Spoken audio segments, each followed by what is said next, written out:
Oke, kita lanjut ke mainan Postman ya teman-teman. Sekarang di sini aku udah di halaman public API. Jadi ada orang yang bikin public API ya. Ini bisa kita pakai, tapi API yang tersedia hanya dengan metode request get aja. Jadi nanti mungkin untuk contoh request post itu akan dilakukan di ketika kita praktek HP ya.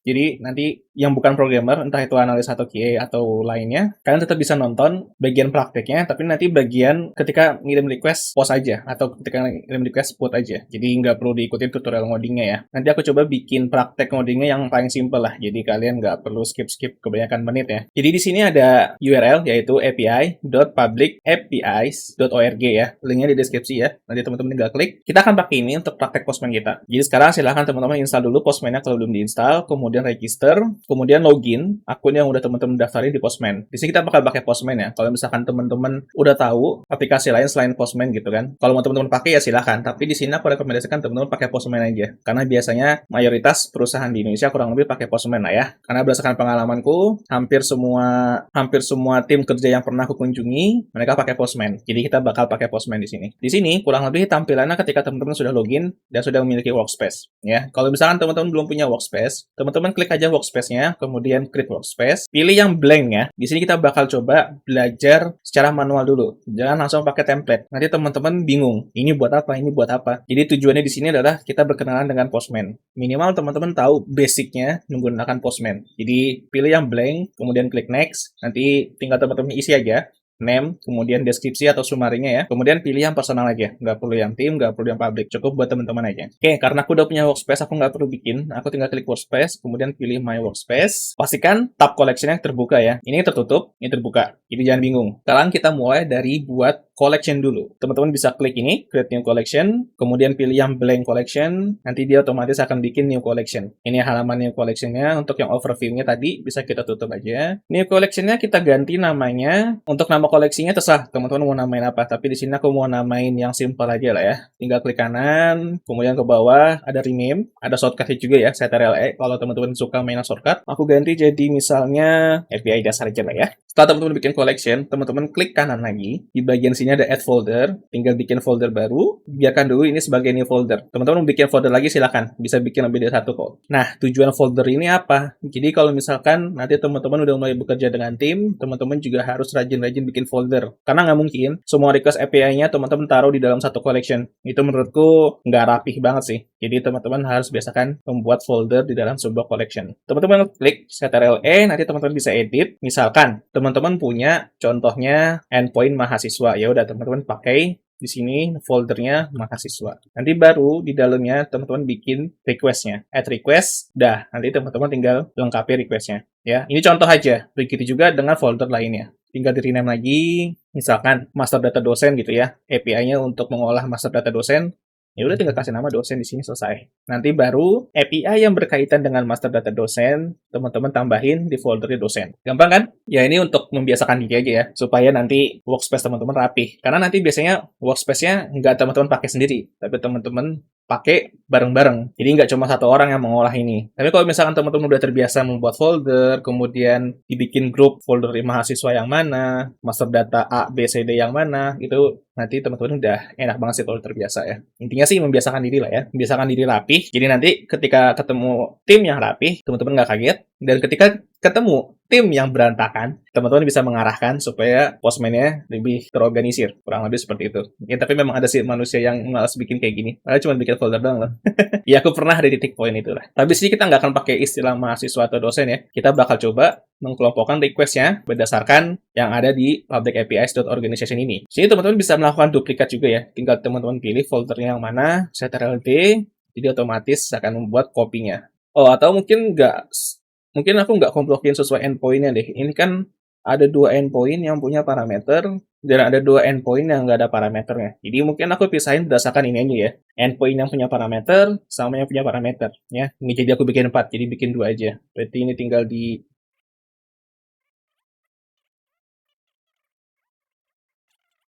mau pakai camel case, tali case, sebetulnya nggak ada masalah ya. Snack case juga nggak masalah, suka-suka teman-teman. Pada akhirnya balik lagi ke kesepakatan tim. Tadi kita udah bikin request 1, sekarang kita coba yang nggak pakai query dulu ya. Jadi di sini ada endpoint kategoris, tinggal di copy aja, paste di sini.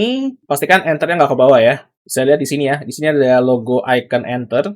Ya, kalau misalkan teman-teman lihat, itu berarti ada enternya. Itu teman-teman harus bersihin dulu supaya nanti nggak jadi masalah ya. Oke, ini history bekas aku testing ya. Jadi aku bakal coba di sini kategoris karena kategoris itu nggak ada parameter query-nya ya atau query parameter. Kemudian kita tinggal klik send. Nah, udah selesai. Ini sama aja kita sedang mengakses endpoint yang terdapat di api.public-apis.organization. Ya, kita bisa lihat di sini responnya ya. Dia nggak memasukkan status sama message. Dia hanya memberikan jumlah datanya. Ya, di sini dia bilang count ada 51 ya. Jadi di dalam kategoris itu ada 51 data. Ya, kalau nggak percaya teman-teman hitung sendiri aja lah ya. Nah, ini contohnya ketika kita melakukan request dengan method get. Gampang kan? Tinggal masukin URL-nya sama endpoint-nya apa, kemudian nanti kita lihat responnya seperti apa. Simple aja. Jadi cara pakai Postman seperti itu.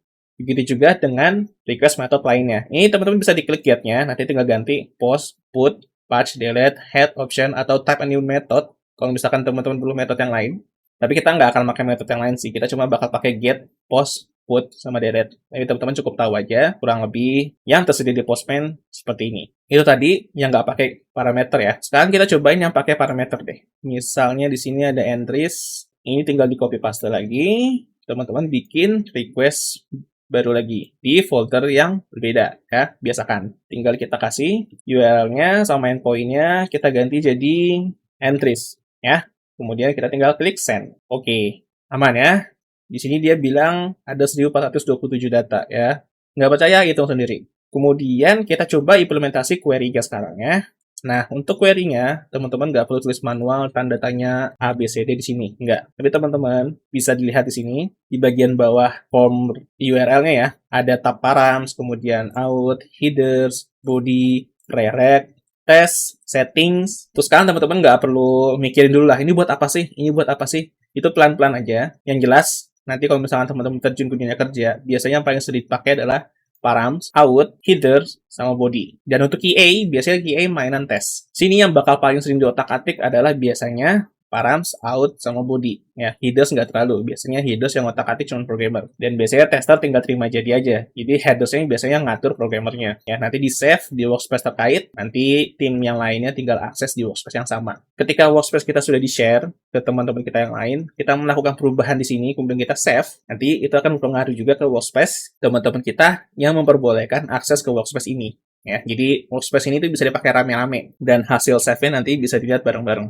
Tadi kita sedikit melakukan pengulangan secara berkali-kali ya. Katakanlah kita selalu menggunakan URL API yang sama. Jadi udah pasti domainnya itu ini gitu loh. Dan sudah pasti dia menggunakan HTTPS. Kalau kita copy paste terus setiap kali membuat request, kan capek ya. Jadi katakanlah kita mau versi yang simpelnya. Nah, di atas kanan ini ada yang namanya environment. Ya, di sini tulisannya masih no environment karena kita belum pilih environment apa-apa ya. Jadi teman-teman bisa bikin environment di sini. Nah, untuk bikin environment-nya, ini ada gambar mata di sini. Ya, environment quick look. Teman-teman nggak klik aja. Nah, ada environment, kemudian ada globals. Jadi globals itu bisa dipakai secara global. Ya, yang jelas sih, setahu aku sih, biasanya di satu workspace ini aja ya, yang bisa akses ya. Kemudian ada environment lokal, yang biasanya itu setiap orang punya environment-nya masing-masing gitu loh. Jadi misalkan programmer punya environment-nya sendiri, kemudian tester punya environment-nya sendiri, analis juga punya environment-nya sendiri. Karena mereka nggak selalu sama gitu loh. Makanya kenapa environment ini penting banget juga gitu loh. Untuk yang globals, katakanlah satu aturan dipakai rame-rame. Tapi kalau environment, itu ibaratkannya satu aturan dipakai untuk satu orang. Ya, nggak untuk satu orang juga, bisa aja satu environment itu khusus untuk programmer aja dan semua programmer bisa pakai gitu loh. Tergantung gimana pembagian environment di tim masing-masing lah. Tapi di sini kita bakal coba environment dulu ya. Jadi kita bakal add. Katakanlah di sini environment-nya REST API dasar aja ya. Kita memberi nama environment seperti ini, memberitahu bahwa environment ini untuk tutorial REST API dasar, kita menggunakan Public API Organization. Ya, atau teman-teman mau ini di-copy aja untuk sebagai penamaannya juga boleh-boleh aja. Nggak ada yang larang kok, bebas. Intinya nama environment-nya jelas lah. Nah, kita tinggal tambahin variabel baru, yaitu misalkan kita kasih nama di sini base URL. Terserah. Teman-teman mau Camocase, Tidycase, Camocase, Snackcase, terserah. Mungkin aku di sini pakai Kebabcase aja lah ya. Base URL aja. Kemudian initial value-nya teman-teman isi. Ya. Nanti otomatis current value-nya akan terisi. Dan biasanya kalau misalkan teman-teman mau ganti, misalkan di sini teman-teman mau ganti gitu, bukan pakai API public lagi, ya teman-teman juga harus ganti dua-duanya. Karena biasanya kalau udah tergenerate kayak gini, suka agak bingung nih, mana yang harus diganti, initial value atau current value. Jadi aku jawab dua-duanya aja nggak apa-apa. Nah, katakanlah kita udah nyimpan nih URL-nya di environment kita ya. Jangan lupa di-save. Setelah di-save, bisa pakai ctrls ya, atau diklik save-nya. Baru teman-teman pilih environment-nya di bagian tab no environment ini. Ya, tinggal pilih. Nah, udah selesai. Environment-nya kita pakai. Jadi kita tinggal bisa ganti di sini. Cara menggunakan atau mengakses variabel yang ada di environment, tinggal pakai kurung kurawal 2 kali, ditutup lagi kurung kurawal 2 kali. Baru masukin variabelnya apa? Base URL. Selesai. Teman-teman save request-nya, coba klik send, aman. Ya, nggak ada masalah. Nah, katakanlah teman-teman mau bikin dokumentasi kan, biar cepet, ya udah, tinggal teman-teman duplikat, terus yang ini diganti jadi apa tuh? Yang ada parameternya random ya. Tinggal teman-teman ganti endpoint-nya aja, jadi random. Enak kan? Jadi kurang lebih fungsinya environment seperti ini. Teman-teman nggak perlu copy paste berulang kali. Menghemat waktu banget, ya kan? Lumayan tuh ngulangin effort Ctrl-C, Ctrl-V. Ya, tinggal deklarasikan aja di environment-nya, nanti tinggal pakai dengan cara seperti ini ya. Jadi seperti itu. Jangan lupa request-nya juga dikasih nama. Ini kita bisa kasih nama jadi random. Nama endpoint-nya aja, nggak apa-apa. Kemudian di sini kita ganti jadi entries. Kemudian yang without queries parameternya, ini belum kita integrasikan ke environment ya. Kita coba integrasikan dulu. Kita kasih di sini. Ada otomatisnya ya, enak ya. Tinggal diklik aja atau di enter. Kemudian ganti namanya jadi kategoris. Save jangan lupa ya. Jika kalian melakukan perubahan dan perubahannya itu memang harus disimpan, jangan lupa di save. Gampang kan? Pakai Postman. Ini contoh untuk melakukan request method get aja ya. Untuk request method lainnya mungkin harus teman-teman cek di bagian tutorial PHP atau di bagian prakteknya ini ya. Karena aku nggak nemu public API yang bisa ngirim request post ya, jadi nggak bisa aku kasih contoh di sini. Oke, jadi itu ya. Kita sudah berkenalan dengan Postman. Kita sudah mencoba request, meskipun baru request method get aja.